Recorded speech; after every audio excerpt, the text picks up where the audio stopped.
Bienvenidos a Conexionistas y bueno, pues hoy tenemos a un internacionalista y escritor mexicano, ganador del Premio Nacional de Novela Elmer Mendoza, lo acaba de ganar, por cierto, ¿verdad? El año pasado. El año pasado. Estudios en la Ibero, estudios en la Universidad Johns Hopkins y bueno, pues una persona que llama mucho la atención por los temas que le apasionan, ¿no? La Primera Guerra, conflicto armado y sobre todo la historia del siglo XX. Edgar, ¿cómo estás? Amigos de Conexionistas, Armando, ¿cómo estás? Pues hoy viajamos otra vez, ¿no? Al tiempo, porque se me hace que traemos a un personaje que está entre la Ilustración y el Renacimiento, ¿no? Completísimo Guillermo Maínez. O sea, una persona que no solamente es escritor, ¿no? Es poeta, es consultor, es analista, es muchas cosas. Y Memo, muchas gracias por acompañarnos hoy y quisiera entrar de lleno al tema y aprovecharte lo más posible porque eh, publicas uno de tus libros, Los poetas del fin del mundo, y me llama la atención varias cosas en lo que el libro que lanzas y primera, la época en lo que lo haces, ¿no? La Primera Guerra Mundial. Después, digamos, la profesión, son poetas. O sea, ¿quién iba a pensar que se trataba de una novela que hablase de poetas en la Primera Guerra Mundial o durante esa época? Y además son cuatro historias que se enlazan y que enlazan distintos puntos de vista para entender distintas fenomenologías. Entonces, a raíz de eso, Memo, quisiéramos entender un poco por qué esa reflexión. ¿Qué es lo relevante de eso para entender muy bien el contexto y sobre todo lo que tú quieres empujar al respecto? Mira, la génesis del libro es híbrida. Por un lado, al momento que yo me estaba preparando para irme a estudiar a Washington, a la Universidad de Johns Hopkins, tenía esta inquietud. Yo tenía buen inglés, pero tenía la inquietud de si era suficientemente bueno para poder aprovechar las clases en un país extranjero, ¿no? Y se me vino una idea un tanto excéntrica que era, si puedo entender poesía en inglés, puedo entender cualquier cosa que me digan en inglés. Y entonces empecé a leer poesía en inglés y me enganché en el tema, ¿no? Al mismo tiempo que el interés por la poesía en lengua inglesa surgía en la maestría que yo llevé, que fue fuertemente relacionada con la parte de la solución de conflictos civiles, militares y demás. Implicó una inmersión profunda en el proceso de comienzo del siglo XX, que empezó brutalmente en 1914 con este conflicto, ¿no? Entre los historiadores hay un lugar común, que es decir, que el siglo XX fue un siglo corto, que duró de 1914 a 1991, ¿no? Es un conjunto de fenómenos unidos por una misma tendencia. Y luego pasó algo chistoso, porque al regreso yo compré un tabique que se llama The Norton Anthology of Modern Poetry, que es un libro de texto estándar en las clases de literatura en lengua inglesa, y tiene una muy buena sección biográfica antes de la obra antologada de cada poeta. Y entonces hice un descubrimiento que ya habían hecho muchos antes, que era la cantidad de poetas importantes, no solo en lengua inglesa, pero en este caso en lengua inglesa, que murieron o combatieron en la Primera Guerra Mundial. Entonces me surgió decir, aquí hay una novela, ¿no? Aquí hay cuatro personajes que suelen ser antologados en la poesía en lengua inglesa, tres de los cuales fallecieron en el conflicto y uno de los cuales provocó una polémica que en su momento fue muy difundida, ¿no? Que fue Siegfried Sassoon. Y entonces me puse pues, a investigar un poco más las biografías de estos personajes, su obra, desde luego, y a correlacionarla con toda una época de vanguardias artísticas en Europa, muy centrada en Francia e Inglaterra y Estados Unidos, y cómo vino de la mano la transformación del arte, de la percepción del arte y de todo lo demás, ¿no? De lo urbano, de lo social, del género, etcétera, etcétera. Y entonces me puse a escribir y el primer manuscrito de la obra fue una basura.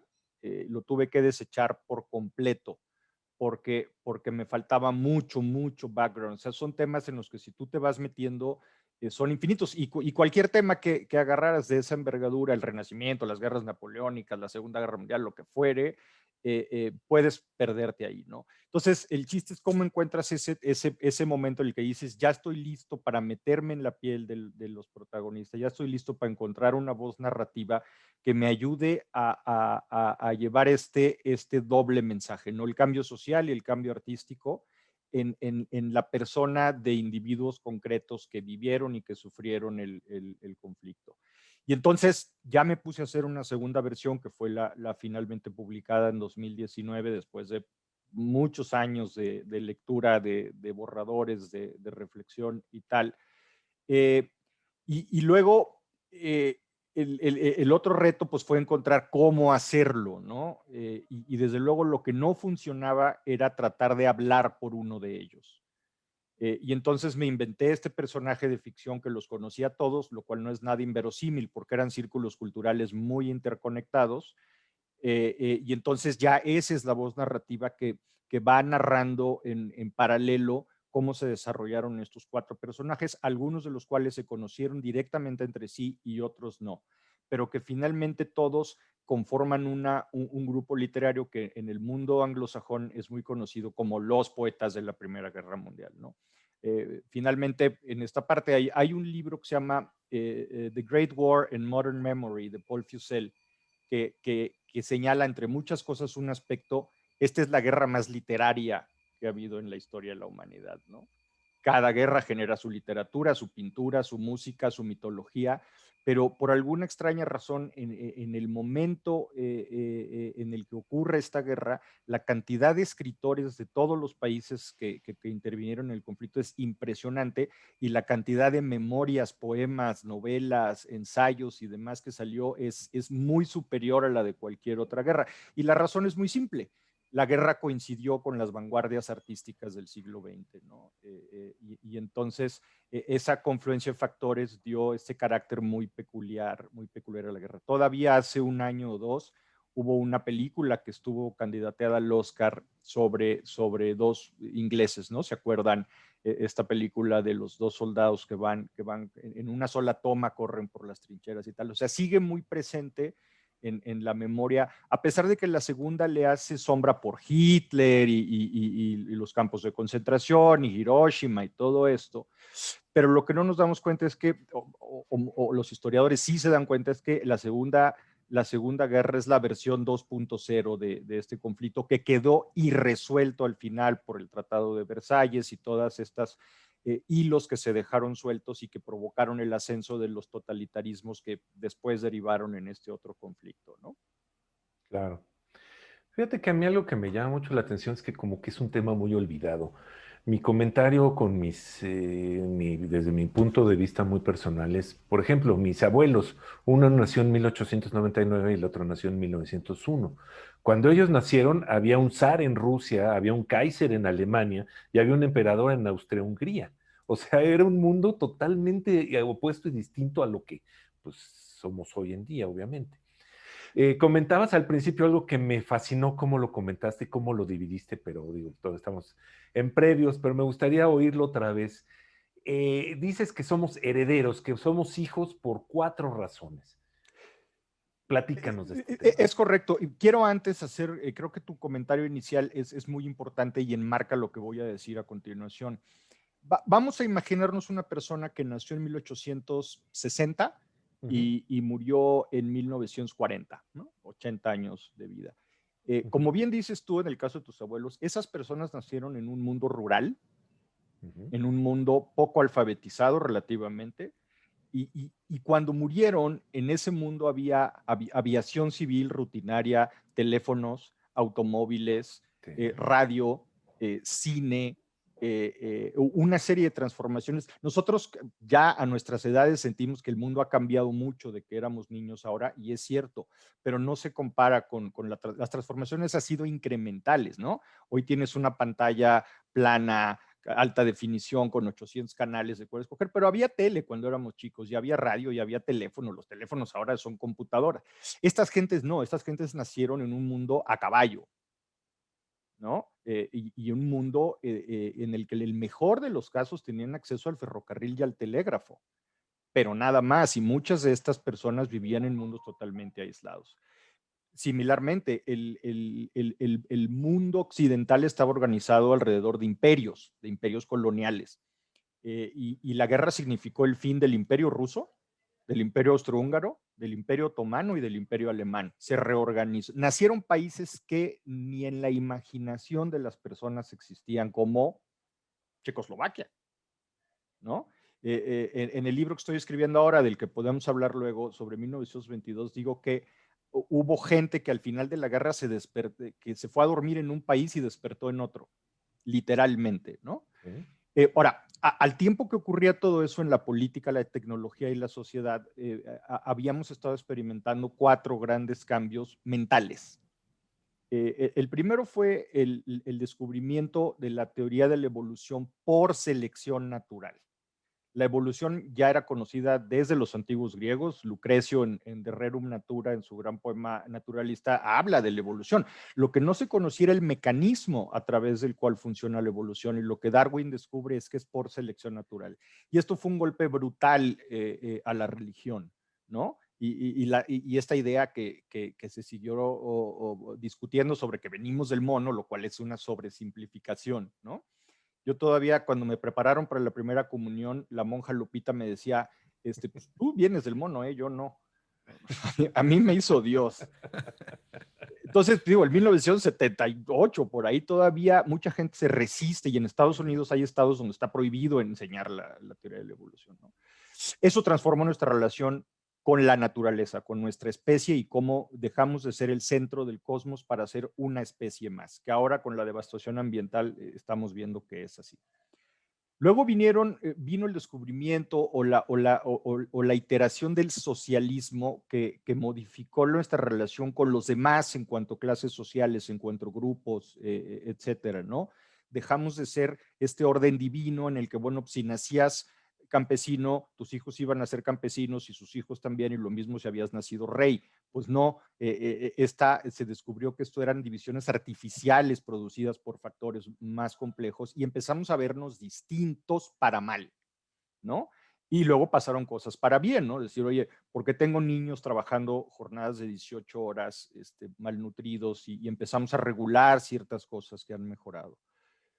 Luego vino el psicoanálisis, y el psicoanálisis transformó nuestra relación con nosotros mismos como individuos, no como especie, ¿no? Y nos dimos cuenta que la mente no es esta tabla rasa de John Locke, ni tampoco este software precargado de Kant de ideas innatas, sino que es un conjunto de órganos. No existe el cerebro. Lo que llamamos el cerebro es un conjunto de órganos que han ido evolucionando a lo largo de los millones de años, y que adentro hay compartimientos distintos, ¿no? Y que tenemos distintos niveles de conciencia que actúan de formas muy complejas, y eso nos sacó mucho de onda como especie. Y por último vino la transformación de nuestra relación con el cosmos, ¿no? La física newtoniana nos había dicho que había un tiempo y un espacio que eran inmutables.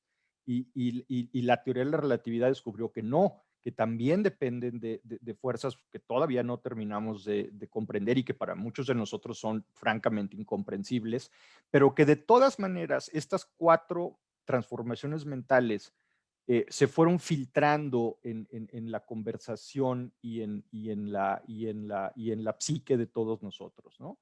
Y al mismo tiempo, estos desarrollos políticos pues derivaron en un conflicto absurdo, completamente innecesario. Si quieren, ahorita platicamos un poco de toda la polémica sobre los orígenes de la guerra, pero entonces vino este catalizador, como esta chispa que prendió la pólvora, que fue el asesinato del archiduque Franz Ferdinand, un asunto francamente menor, ¿no? La consabido vuelo del ala de la mariposa, que desató todos estos conflictos, que para cuando amaneció el mundo el 11 de noviembre de 1918 era otro mundo.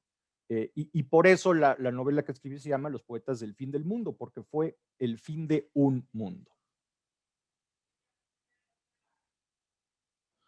Oye, Memo, me parece que, digo, has puesto en la mesa un tema que yo no había leído en ningún lado, ¿no? Estos 4 criterios que pones un poco para entendernos hoy, ¿no? Porque pareciera ser que es un legado que no cesa Y a lo mejor encuentro quizás que estos 4 devienen en un quinto, que es cómo nos confrontamos con la verdad, ¿no? Y es el surgimiento de todas las corrientes filosóficas, porque quizás los filósofos más importantes todos abrevan de ahí. El Ujú, Círculo de Viena, la Escuela de Frankfurt y toda la lista que tú bien conoces. ujú, ujú. Eh, Digo, no solamente se me hace interesante, se me hace fundamental difundir esto, Memo. Es que faltan otros cambios mentales y hay por lo menos dos más. A fines del siglo XIX y principios del XX vino el auge de la arqueología y el nacimiento de la antropología como ciencias, ya no Ujú. como este aficionado que se encontraba una moneda romana en un campo y la coleccionaba. No, empezó a haber ya las excavaciones científicas, las estratificaciones y el estudio científico de la datación. Hoy en día nos parece una cosa de rutina cuando leemos en el periódico que se descubrió un artefacto que data de, bueno, cómo lo dataron, ¿no? Y es el momento en que se desarrollan todas estas tecnologías de carbono 14 y isótopos y lo demás que nos permite empezar a, bueno, cómo son estas etapas, ¿no? Ujú, Cómo ujú. eran esas sociedades, etcétera. Y luego en paralelo viene Franz Boas y después Claude Lévi-Strauss y todos los antropólogos que empiezan a hacer un estudio, pues por lo menos medio científico de ¿somos civilizados y salvajes? ¿Y qué tan civilizados somos y qué tan salvajes son ellos y cómo es esta cuestión, ¿no? Entonces, habíamos empezado a reconfigurar también, si queremos añadirle dos graditos más a estas capas, más la que tú añadías, es con la arqueología empezamos a redefinir nuestra relación con nuestro pasado Exacto, exacto. y con la antropología empezamos a redefinir nuestra relación con nuestro presente. Sí, somos más diversos de lo que parece. Y por último, la Primera Guerra Mundial fue un suicidio y fue el suicidio de la civilización occidental, sobre todo por una razón brutal que es, durante 4 siglos, desde Cristóbal Colón, habíamos entendido a la civilización occidental como la civilización superior, ¿no? Los demás eran un conjunto de pueblos salvajes, Ujú. desnudos, atrasados, idólatras, etcétera, etcétera, a los que la misión divina de Occidente era cristianizar y civilizar, porque éramos mejores, porque teníamos ciudades, porque teníamos revoluciones francesas y la Declaración de los Derechos del Hombre y demás y más. Y cuando vino la Primera Guerra Mundial, combatieron en la guerra muchos pueblos coloniales. Muchas tropas francesas eran africanas, muchas tropas inglesas eran indias y demás. Y lo que vieron fue decir, ah, esto es lo que esta es la civilización superior, esta matanza industrializada, esta carnicería organizada, esa es la civilización superior y ese fue el fin de la justificación del colonialismo, ¿no? Durante siglos mucha gente había dicho, sí, es terrible lo que hacemos en América, en África, en Asia, pero ni modo, es el precio que se paga por traer civilización superior. Y muchos fueron y dijeron, no, no nos gusta esta civilización superior, es muy fría, es muy brutal, es muy mecánica, y provoca estas matanzas. Y si a esta matanza es a lo que lleva, no la queremos. Y entonces empezaron los movimientos nacionalistas, no solamente en India, en África, en los lugares que quedaban sin independizar en América, sino en la misma Europa. Los húngaros, los rumanos, los yugoslavos, los checos, los eslovacos, los rutenos y cuanta cosa más había, dijeron, no, yo quiero mi propio Irlandeses. país, ¿no? Ujú. Y eso también tuvo consecuencias buenas y malas, ¿no? Pero también fue el suicidio de la idea de Europa como la civilización superior. Hitler, Stalin y Mussolini le terminaron de dar en la torre, Cerraron ¿no? con broche de oro. Pero entonces fíjense cómo al término de la Segunda Guerra Mundial ya empezaron las independencias de las colonias porque no era sostenible la justificación moral de por qué te tengo sometido, ¿no? Porque lo que te voy a dar es mejor y no era tan mejor. Henry James, un escritor norteamericano reubicado en Inglaterra, lo puso en un texto y dijo, esto es lo que, esta es la civilización superior, yo no la quiero, ¿no? Y eso pues retransformó todo el mapa del mundo, ¿no? Del Imperio Austrohúngaro surgieron 10, 12 naciones nuevas. Y del Imperio Otomano, fíjense, todo el desastre que hay hoy en día en Medio Oriente es producto de esa división arbitraria Entre Francia que y que se Inglaterra. hizo sobre las rodillas, de decir, aquí jamás había existido un lugar que se llamara Irak. Ujú. Es un ni Kuwait, es un invento absoluto que alguien dijo, puta, ¿cómo le ponemos a este lugar? Pues a ver, sáquense un nombre viejo de por ahí y pum. Pero son naciones artificiales y por tanto son inestables. Memo, veo que digo, nos tardamos como humanidad en construir 19 siglos de este marco conceptual, marco de creencias, ¿no? Cognitivo, de valores, que se derrumba al terminar escuchándote la Primera Guerra Mundial. Trata de reconfigurar algunas otras cosas. Estamos hablando de 19 siglos de historia. Ujú, Y ahorita volteamos y hay como mucha convulsión, ¿no? Por ujú, surgimientos de algunas tendencias políticas, regresos de algunas otras cosas, pero montándose en esa reflexión de la construcción que tú observas, ujú, ¿qué de lo que queda? Más bien, ¿qué es lo que queda que no ha sido derrumbado? O sea, ¿qué, pues no la llamaría yo pilares, pero qué estos conceptos, ¿no? Que todavía privan, crees que se puedan rescatar, sobre los cuales se pueda reconstruir algo?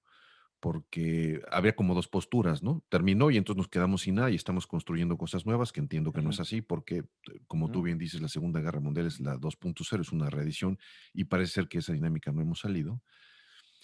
Pero para sacudirnos un poco, ¿no? Y decir, y poner, digamos, los puntos sobre las sillas, sobre aquellas cosas a las que hay que poner atención, porque me Ujú, preocupa que hoy Armando dice una cosa, dice, nos olvidamos de ello, y entonces está entre el olvido y la distracción, ¿no? ujú. Aquello que no es importante ya lo dejamos, y la distracción es ahora estamos llenos de cosas y entonces estamos enfocando nuestra atención en otra cosa. ¿Qué rescatarías tú, ¿no? De Eh, esta eh, demolición. hay dos puntos de vista que no son mutuamente excluyentes. Es decir, el primero es muy descorazonador, la verdad, y es que la situación geoestratégica hoy, en 2021, es inquietantemente parecida a la de 1914, ¿no? Tienes una potencia mundial en crisis totalmente, que era en su momento Gran Bretaña y ahora Estados Unidos. Tienes potencias emergentes muy agresivas, que en su momento fue Alemania y Rusia y ahora es China y la nueva Rusia. Tienes una fragmentación de las creencias, estamos en la posverdad, no hay un conjunto de postulados que más o menos nos identifiquen. Cada quien tiene su grupo de Facebook, su grupo de Twitter y cree lo que está ahí y refuerza esas creencias y no se expone a otras y entonces tienes toda esta serie de diálogos de sordos que conforman. Hace unos minutos estaba en un grupo de WhatsApp con la familia de mi madre y es un diálogo de sordos, no hay manera de tender puentes. Es muy complejo. Y tienes el agotamiento de los sistemas democráticos que en su momento ocurrió con los parlamentarismos europeos y el surgimiento de estas ideas de no, todo eso está mal. Necesitamos hombres fuertes y necesitamos sistemas totalitarios, son mejores. Y entonces surgió Hitler, Stalin, Mussolini, bla, bla, bla, y ahora tenemos el trumpismo en Estados Unidos y Vladimir Putin y el culto a la personalidad de Xi Jinping y Víctor Orban y Erdogan y you know who y toda la demás banda de Bolsonaros y demás, porque mucha gente que está cansada de las elecciones, está cansada de los derechos humanos, está cansada de tal. Eso, digamos, es la parte, la visión pesimista que tiene su fundamento y que dice, aquí va a haber una guerra entre Estados Unidos y China y nos vamos a quedar todos en medio. Y ¿sabes dónde va a tronar? En Taiwán o en unas islas rocosas por ahí en el mar de China y va a haber una distracción y va a haber un accidente y vamos a tener una catástrofe, ¿no? Eh, hay otra, y hay otra visión que es más optimista, que es entre el COVID y el cambio climático y las marchas de mujeres y todo, también están haciendo en otros grupos sociales una nueva conciencia. Y esta nueva conciencia es, no podemos sostener el ritmo de consumo y contaminación que hemos sostenido, es catastrófico, no podemos seguir cerrando los ojos ante lo que hemos hecho con la represión de mujeres, de homosexuales y demás parientes, de las personas que sufren discapacidades, de la crueldad con los animales, etcétera, etcétera. y tenemos que redefinir la manera en que entendemos derechos humanos, en que entendemos ambientalismo, en que entendemos género, en que entendemos diálogo, ¿no? En que entendemos verdad.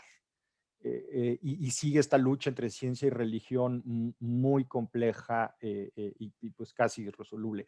Pero si tú ves encuestas muy amplias de valores sociales, estás viendo, por ejemplo, que las generaciones más jóvenes, aunque sin duda hay bolsas de desquiciamiento y conservadurismo, estos chicos que entran en Estados Unidos a soltar bala porque sí, nuestros sicarios, etcétera. Pero sí ves en las encuestas amplias, tipo Gallup, tipo Pew Center, etcétera, los chicos más jóvenes no les preocupa mucho si su amigo es negro, no les preocupa mucho si su amigo es gay, si su amigo le falta una pierna, en vez de decirle el cojo Pérez, pues lo ayudan y lo incorporan y buscan la manera. O sea, creo que no todo es motivo de desesperanza, creo que también hay motivos de esperanza de que todos estamos empezando a entender que consumimos muchos plásticos, que somos irrespetuosos y que tenemos que redefinir. Ahora, ¿cuál de estas dos tendencias va a prevalecer en la geopolítica? Pues eso está por verse.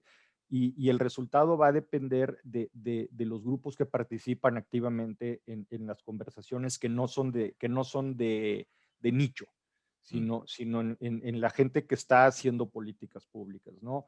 La verdad, la derrota de Trump y el triunfo de Biden son un respiro enorme, porque por lo menos tienes un gobierno que tiene la intención de cambiar la política migratoria, cambiar la política energética, ambiental, industrial, de infraestructura, etcétera, hacia una serie de valores más incluyentes. Creo que hoy en día la gran discusión, la que simplistamente resume todo, es entre incluimos o excluimos, ¿no?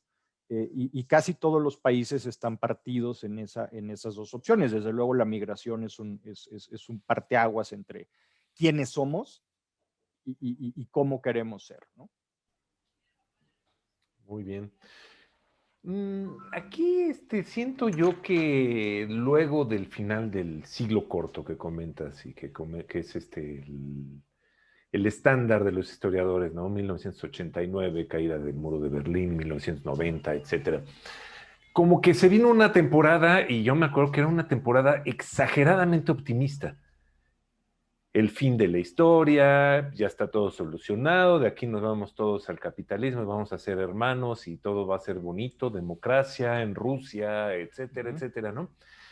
Y bueno, pues bastó una década dentro de este siglo, ni una década, un par de años. Yo me remitiría a los atentados de Nueva York, donde eso se perdió. No estamos viviendo una cruda de todo ese falso optimismo que Sí, nos es. sin duda, sin duda.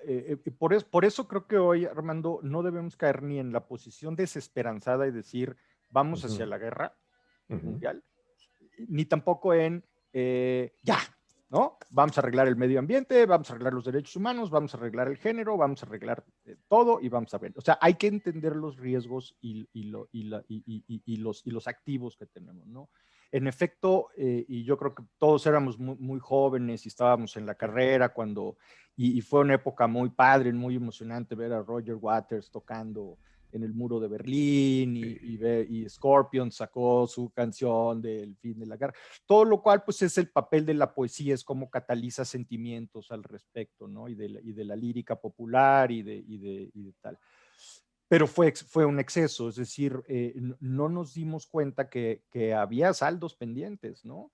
Que no habíamos terminado de resolver este tema que surge con la Primera Guerra Mundial, que son los nacionalismos. Y que estos nacionalismos son artificiales todos, Benedict Anderson le llamó imagined communities, ¿no? En su libro clásico de antropología, que dice, ¿por qué me siento, yo soy de Torreón, ¿por qué me siento más parecido a un yucateco que a un tejano? Mis valores urbanos y mis valores cívicos se parecen más a los de San Antonio que a los de Champotón. Pero alguien me dice que yo soy de estos y no de aquellos, y si tú te vas a naciones más cercanas, pues tú dices, pues yo soy toma Franz Kafka, por ejemplo, ¿no? Que es el profeta del siglo XX, el escritor, yo no sé si el mejor, pero sí el más importante del siglo XX, porque es el escritor que pone el dedo en la llaga de lo que iba a venir, ¿no? Sus hermanas murieron en Auschwitz. Y es lo que dices, a ver, este es un judío, que es la minoría de la minoría de la minoría, porque es un judío que vive en lo que ahora es República Checa, que no era alemán, que no hablaba checo, que casi no conocía checos, que se llevaba con judíos y austriacos. Y entonces cuando uno así dice, voy a poner a Kafka, ¿lo pongo como literatura alemana? Pues no. ¿Lo pongo como literatura checa? Pues no, porque ni hablaba checo. ¿Lo pongo como literatura judía? Pues tampoco. Entonces, como, ¿qué carajo lo pongo? O sea, no soy nada, soy un implante ahí. Y eso le pasó a muchísima gente. O sea, Joseph Roth nació en un pueblo que ahora es Ucrania. Y si tú le hubieras dicho, oye, güey, tú eres ucraniano, le hubiera dicho, pero al mínimo, yo soy austriaco. Oye, pero tu casa está lejísima de Austria, ¿no? Entonces, lo mismo pasa en Medio Oriente y lo mismo pasa en África. En África agarraron y dividieron y dijeron, aquí se llama Congo, aquí se llama Ghana, aquí se llama, híjole, pues ponle República Centroafricana, porque ni nombre tiene. Y entonces dividiste tribus y a otras que eran enemigas desde la edad de piedra las agrupaste en el mismo país y ahora dices, ¿por qué habrá tanta guerra civil en Uganda y en Ruanda? Y pues porque pusiste a los tutsis y a los hutus en el mismo lugar, maestro, ¿no? Y ya no hablemos de Palestina y Líbano y tal.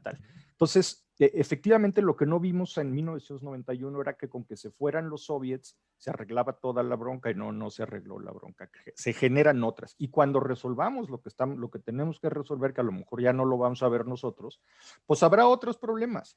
Y entonces, para concluir esta parte, decir, Fukuyama tenía razón, nomás que fue muy mal interpretado. La mayoría de los que lo atacan ni siquiera lo leyeron.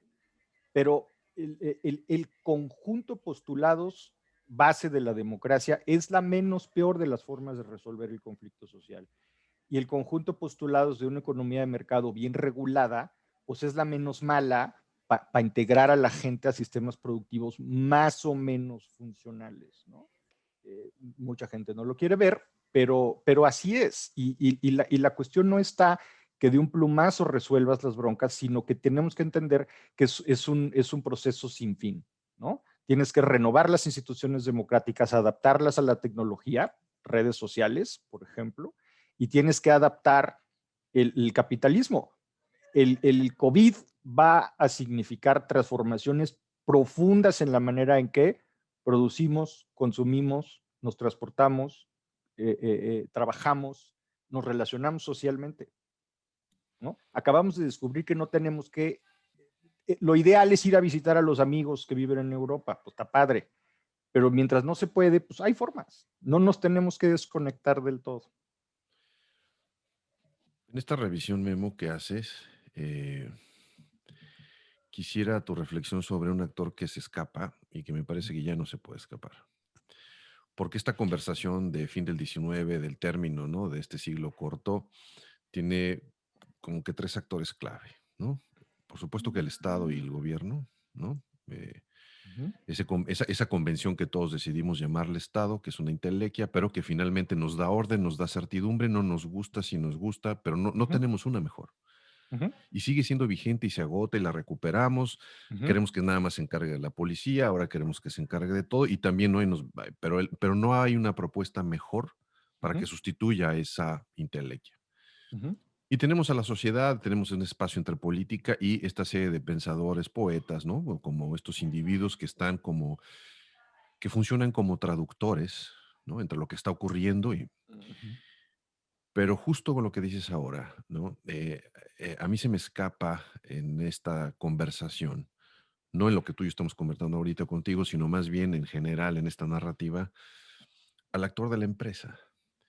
Porque quizás una de las grandes lecciones también de este modelo, quizás un poco antes del siglo XIX, es el enorme poder que tenía la compañía de Indias, ¿no? Del Imperio Británico, que si lo vemos fríamente y a lo mejor lo resumimos de manera simplista y quizás no coincidamos, ellos eran, ¿no? Los administradores de la India. El Estado, de lo que conocemos con él, se administraba desde una oficina en Londres en un piso, en un tercer piso, y tuvo tanto poder, ¿no? Y ahora parece ser que tenemos reediciones de la compañía de Indias con, ¿no? Zuckerberg, Musk y todos estos, ¿no? Y parece ser que esta conversación no los toca, ¿no? Es decir, si queremos reinventar el capitalismo, bueno, que sea el Estado el que defina de qué tamaño quiere No. ser y lo dejamos allá. Que la sociedad, si quiere cambiar la manera en que consume, bueno, pues que sea allá. Pero tú tocas dos elementos muy importantes. Pero todo este tema de cambio climático y los nuevos movimientos, me parece que están exigiendo que el modelo empresarial también sea revisado, por lo menos. Sin duda. Pero yo no veo a las empresas tomando un papel protagónico ahí. No sé si tú sí lo No, veas. yo creo que para bien y para mal. Es decir, a ver, hace unas semanas el índice Dow Jones empezó a incluir criterios ambientales en la calificación que hace de las emisoras en los mercados de Nueva York, ¿no? No se le dio mucha difusión, pero es un cambio fundamental. Se empieza a cambiar los incentivos que hay para valorar las empresas. Me regreso al tema de la compañía de Indias. Eran más o menos 2,000 administradores los que llevaban un subcontinente. Es increíble la cantidad de poder que tenía. Pero en 1857, con la revuelta india, el gobierno británico tuvo que quitar a la compañía de Indias, que tenía su propio ejército, y sustituirlo con las tropas del Estado y con los administradores del Estado. ¿Por qué? Porque las empresas son para una cosa, no para otra. Las empresas no son para gobernar. Y ahora tenemos que redefinir el modelo de la evaluación de las empresas. Es decir, si el único, y esto está cuestionando el rol de los CEOs, que es la forma sangrona que le decimos ahora a los directores generales en el mundo, ¿no? Y la maximización de dividendos a toda costa está empezando a dejar de ser la única métrica por la que se evalúa a un administrador, porque resulta que las empresas tienen otras responsabilidades, les guste o no. Al stockholder, el accionista, lo único que quiere es que el precio de la acción crezca al infinito. No más que esos crecimientos al infinito, como en 1929, como en 1987, terminan en cracks de la bolsa y desastres financieros donde la termina pagando el que barre la calle, que no tuvo que ver en la génesis de la crisis, ¿no? Entonces sí, la empresa estamos empezando a ver estos startups innovadores que empiezan es un chavito que revoluciona un campo perdón, pero digo, ve Uber, por ejemplo, ¿no? O sea, yo de un día para otro pasé de tener auto al día que a principios de 2017 dije, ¿por qué tengo un auto? No necesito un auto. Mi estilo de vida no me demanda un auto y me deshice del auto y hace 5 años, 4 años no tengo auto y no lo extraño.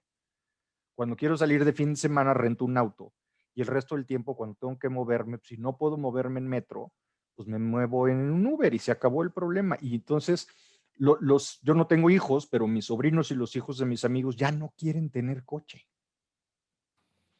porque les da flojera, porque les genera gastos y porque es un problema. Si el coche se le poncha una llanta, tienes que cambiar la llanta. Si al Uber se le cambia una llanta, te bajas y pides otro. Se acabó el problema y no hay que guardar el auto, ¿no?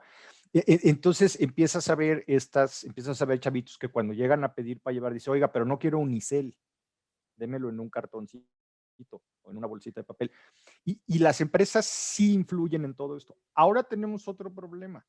Antes estaba US Steel y Standard Oil, monstruos ingobernables. Hoy, ¿quién le pone reglas a Google? ¿Quién le pone reglas a Amazon? ¿Quién le pone reglas a Facebook y a Twitter y a Uber y a Airbnb y tal? ¿Cómo es este rejuego entre la empresa que va adquiriendo monopolios naturales? Y ahí Marx tenía razón.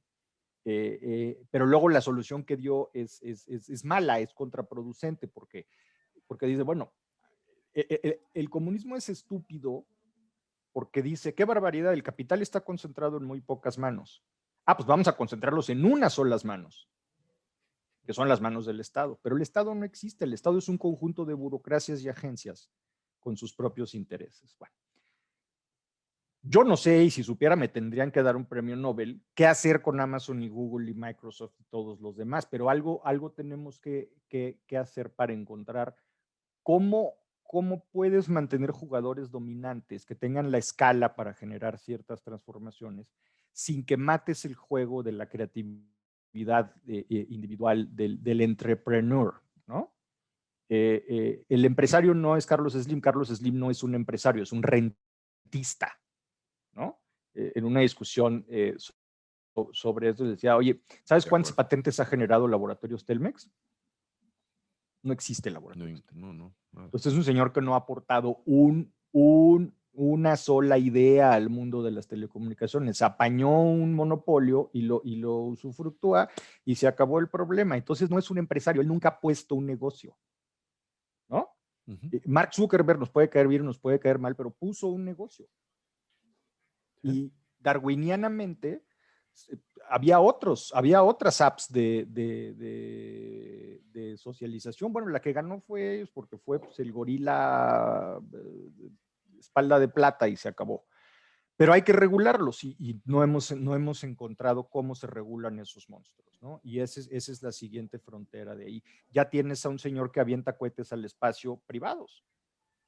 Si tú le hubieras dicho al programa Apolo en los 60s que un día iba a haber negocios de mandar cohetes, pues te hubieran dicho, no, espérame, aquí la NASA es la que decide, o los soviets, ¿no? Claro. Exactamente. Híjole, qué bárbaro. De veras me estás cambiando aquí varias perspectivas, ¿eh? Platícanos del libro que estás por publicar, o ya está publicado. No. Está por salir, ¿verdad? Mira, está publicado Los Poetas del Fin del Mundo. Sí. La otra novela, que es completamente diferente, es un descanso de estas cosas, sale en abril y es una novela totalmente doméstica. Y ahora estoy terminando en estos días un librito más breve que se va a llamar Ulises en la Tierra Baldía. Y ese sí retoma, se trae 3, 4 añitos para adelante la otra discusión, ¿no? El 2022 son los 100 años de la publicación de Ulises de James Joyce y de La Tierra Baldía o The Wasteland de T.S. Eliot, y es probablemente el año más importante de la literatura del siglo XX por la aparición de estas dos obras, ¿no? Entonces la idea es un poco conmemorar el centenario de estas dos obras, pero ahí me surgió una pregunta, bueno, ¿y qué más se publicó ese año? ¿No? Que en otros países, siempre tratando de abrir la concha de Inglaterra, Estados Unidos, Francia, ¿qué más hay en el mundo?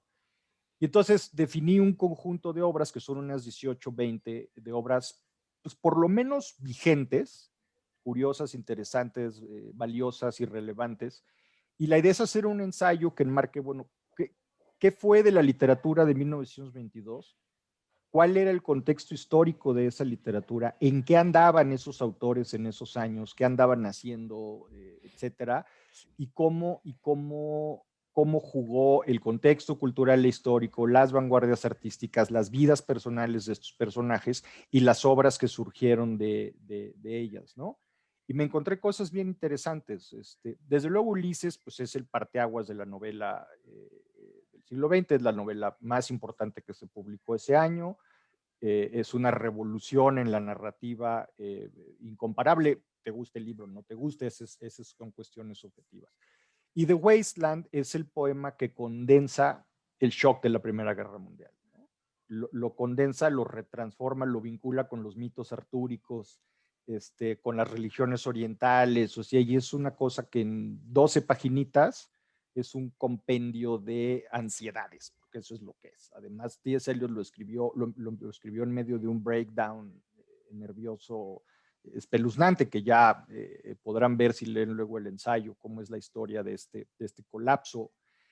Pero cómo es la habilidad del artista para transformar un colapso individual en el reflejo de un colapso de conciencia social mucho más global, ¿no? Pero luego también se publicó Trilce, por ejemplo, de César Vallejo, el peruano, que ese año estaba saliendo de la cárcel por subversivo, y se publicó el primer libro de Gabriela Mistral, y se publicó una novela maravillosa del rumano Liviu Rebreanu, que es El Bosque de los Colgados, que es una novela sobre la Primera Guerra Mundial en Transilvania, en Rumania. Es una novela tremenda. Stefan Zweig publicó 4 cosas, desde luego, una de las grandes autobiografías de la historia es El mundo de ayer de Zweig, que es justo este derrumbe, ¿no? Zweig dice una cosa que es bien interesante, haciendo un paréntesis. Dice, antes de la Primera Guerra Mundial, yo podía viajar por toda Europa sin pasaporte. Y yo decía, me voy a París mañana, compro mi boleto del tren y salgo en el nocturno de Viena a París y nadie me pregunta de dónde vine, a dónde voy, huella digital, foto, nada, ¿no? Circulaba. Había una Unión Europea de facto, sino de jure, ¿no? Y ahora no me puedo mover si no llevo un papel, ¿no? Resellado y tal y tal. En España publicó Pío Baroja, publicó Jardiel Poncela, se publicó la segunda parte de Sodoma y Gomorra de Proust y se murió Proust el 18 de noviembre de 1922. Virginia Woolf publicó, Chesterton publicó, es decir, hay todo un conjunto de obras interesantes en la literatura. Hermann Hesse publicó Siddhartha. Entonces, lo que hago es hacer un estudio del contexto histórico, del contexto vital de estos autores y luego una pequeña reseña crítica de la obra para tratar de dar un conjunto de qué fue de la literatura y de la historia en ese año en particular. Es como un ejercicio de microhistoria.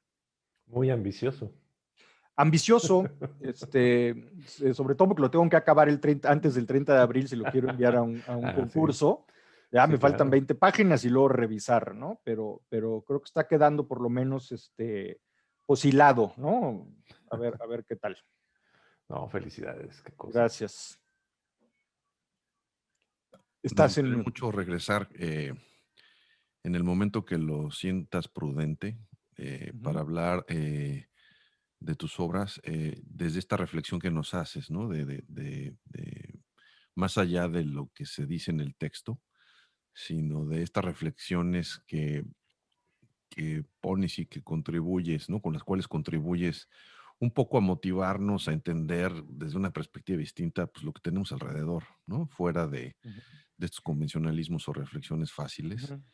En el momento que digas, tú nos dices y nosotros encantados de regresar contigo para profundizar un poco más sobre lo que estás diciendo. Particularmente te sigo en lo que publicas, ¿no? en el entendimiento de reflexiones otra vez sobre cierta literatura, y yo creo que valdría la pena que nos dijeras dónde estás, y bueno, pues antes de eso, pues agradecerte mucho, ¿no? Tu No, tiempo, hombre, al que nos contrario. hayas regalado unos minutos y con todas las ganas de regresar para hablar de lleno ya sobre tus obras y sobre todo lo que nos gustaría, ¿no? Que las reflexiones que pones en la mesa se difundan. No, al contrario, me ha dado muchísimo gusto poder conversar con Armando por primera vez, contigo. Les agradezco mucho el espacio porque siempre este tipo de conversaciones, pues a uno mismo le generan otras reflexiones, ¿no? Para el futuro. ¿Dónde estoy? Pues hay un sitio que es www.guillermomainez.com. Maínez es con Y y Z.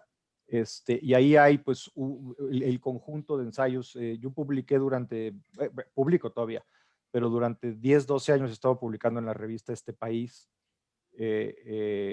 ensayos de distinto tipo. Quité todos los que no son de literatura del sitio porque quiero que el sitio sea de literatura. No quiero engancharme sobre si AMLO o no AMLO. Bien hecho. Para eso tengo 57 chats donde pelearme de esas cosas. Aquí quiero concentrarme en el big picture y en la parte de la literatura y en qué hacemos con eso. Ahí hay un par de ensayos sobre este tema. Uno es sobre los orígenes de la Primera Guerra Mundial, que es un campo de estudio por sí mismo, y otro sobre la literatura de la Primera Guerra Mundial, más allá de los 4 personajes sobre los que escribió, ¿no? ¿Qué más hubo, no? Porque combatió media humanidad ahí del mundo intelectual, ¿no? Ahí estuvo Paul Celan, ahí estuvo pelearon muchísimos poetas soviéticos, bueno, primero rusos y luego soviéticos, pelearon austriacos, pelearon gringos. Una de los libros que abordo ahora, que se publicó en 1922, es de E. Cummings, que es uno de los grandes poetas modernistas norteamericanos y que dejó una memoria impecable de su experiencia. Su experiencia consistió en estar 3 meses en la cárcel por una tontería en Francia, pero deja una The Enormous Room se llama su librito, lo escribió a los 28 años. y es un libro genial. Y bueno, ahí está ese sitio. Hay una página de Facebook, Guillermo Maínez, también dedicada solo a esto, independientemente de la otra página mía de feliz cumpleaños y condolencias y esas cosas. Hay una sobre literatura y ahí se puede seguir, pues, lo que voy publicando. La siguiente publicación es el jueves, porque el 8 de abril es el bicentenario de Charles Baudelaire, que es el primer poeta de la modernidad. Y entonces, pues es un bicentenario que hay que recordar, ¿no? Porque es el nacimiento del poeta que es el primer poeta de la ciudad, el primer poeta de lo feo, el primer poeta de lo urbano, el primer poeta de lo moderno, ¿no? Buenísimo. Entonces, pues ahí luego te mando las ligas y me das los datos de Armando con mucho gusto. Sí. Y ahí va publicando cositas que van surgiendo con mucha libertad, que es la idea, ¿no? De poder ir tomando las cosas y luego ir pues, tejiendo una pintura más amplia. ¿Manejas alguna red social? Facebook, nada más, y WhatsApp. No me da para más. No, y ¿sabes qué pasa? Que tengo una cuenta de Twitter que no uso, pero me he dado cuenta que es un campo de batalla, es arar en el mar. Y son compartimientos estancos y entonces no tiene mucho sentido. Facebook tiene sus defectos, pero es más amable, ¿no?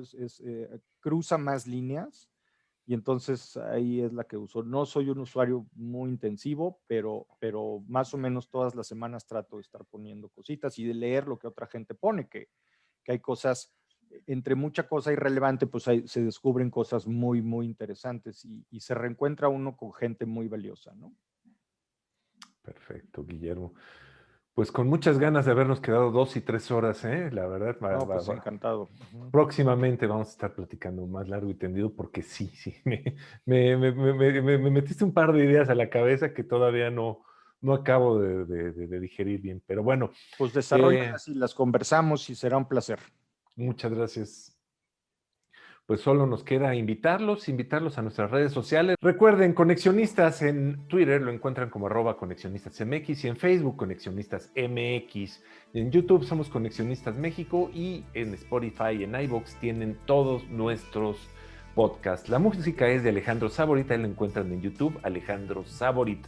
Y el diseño de Sofía Reynoso Diseño Gráfico en Facebook.